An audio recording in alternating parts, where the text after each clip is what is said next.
Alex Waiswa Mufumbiro ali mu kkomera. Yesimbyewo ng'omubaka wa Nakawa East. Naye guess what? Katonda ayina engeri gye yakolamu enteekateeka ze. Oba Katonda yakimanyako nti Alex Waiswa Mufumbiro ali yesimbawokko ne bamusiba, naye ate muganda we Kato n'amukubira campaign.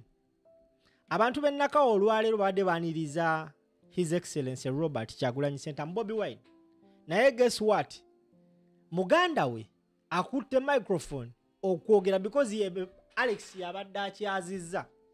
Olwaleero kyanjawulo ti Bobi Wine ali mu constituencies ez'aboogezi b'ekibiina kya NUP. Nti Kawempe Nakawa West yewa Joel Ssenyonyi, spokesperson wa National Unity Platform. Then Nakawa East yewa Alex Waiswa Mufumbiro, deputy spokesperson wa National Unity Platform.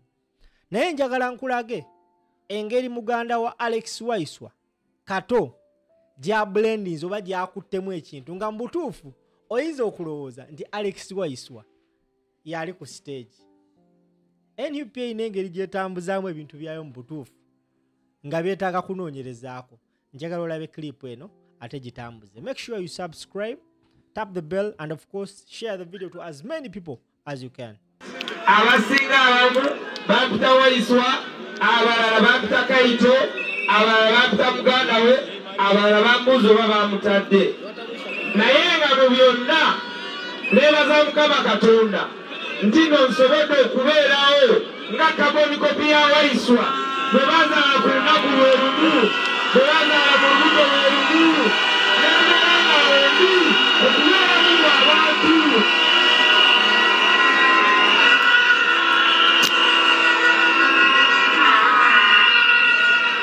Era Mr. President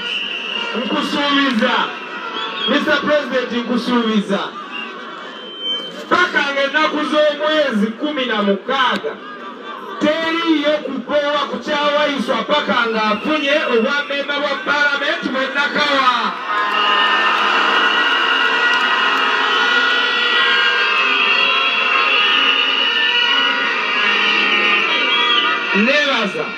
Neebaza nnyo abakulembeze ba National Unity Platform.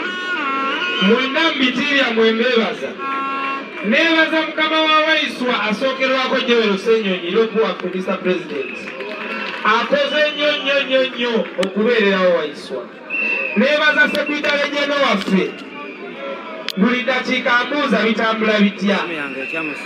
Neebaza bamemba ba Paalamenti bonna abaliyo naddala mu Buganda Region, naddala mu Central, ababuuza buli ddakiika ebyewaiswa biri bitya, n'abatasobodde bantegeeza nti tujja. Mwenna mbeebaza. Mr. President, waliyo omusajjawo yakulembera Nakawa East olwaleero. National Unity Platform yasalawo n'egamba nti kaveewo Waiswa amuddire mu bigere yagende ku Walodi Meya. Musajjawo tata wange Salongo Engineer Lord Mayor Ronald Galimwezo.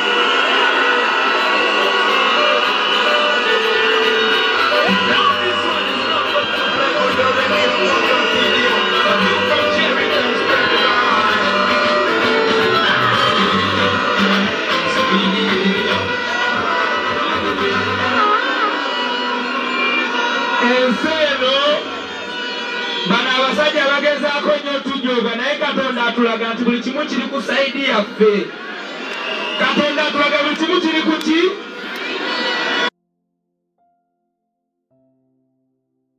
Eriyo ababuyabuya abaali eyo ne bagamba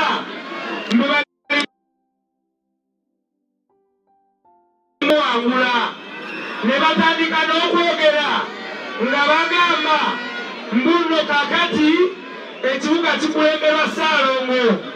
Kambabuulire, President kakubuulire, Salongo yafunise ye Lord Mayor ye Salongo Engineer Ronald Galimwezo Nsuluga.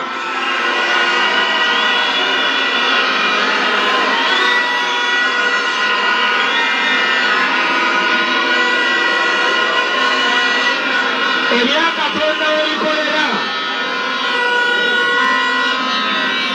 Mr. President, ebyakatonda webikolera ng'ate Honorable Salomo waffe omuntu agenda omundira mu bigere mutabani we Alex Waiswa Mufumbire. Ekyo kitegeeza kyalondedda. Nsaba Mr. President n'obuwomeefu mu ddakiika emu yokka nsooke mpeeyo abantu bano message eyavudde wa Waiswa Alex Mufumbiro. Nabaddeyo Luzira ne mugamba ssebo mukama wange tugenda kukyaza President e Nakawa kakati oyagala abantu mbagambe ki? Nagamba ebigambo bino wammanga. Nagamba His Excellency Robert Kyagulanyi Ssentamu tetumubanja. Tetukola ki? Tetukola ki? Wabula yatukola ki? Bino bigambo bye Luzira gyali. Nagamba buno bwonna obuliwo obubonero okutuyigiriza batugamba ekintu kimu nti eno protest vote buli wosanga umbrella kola ki? Buli wosanga umbrella kola ki? Bwe tumala ogitikinga tukole ki? Tukole ki? Bwe tumala okakuuma tukole ki? Bwe tumala okabanja? Bwe tumala okalwanirira? N'amaliriza nga ngambye nti ekiseera we kibeera nga kiganye yessaawa mmwe ffe tufuuke abalanda tununule ensi yaffe.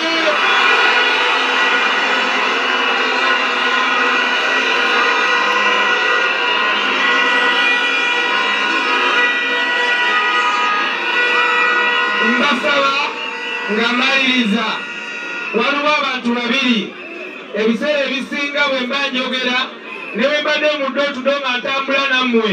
Waliwo abantu babiri mu Nakawa East ab'enkizo ennyo mwe muli muganda wange nze nina omukisa nti mufaanana mu carbon copy n'olwetongezako batukwako ne mukkiriza.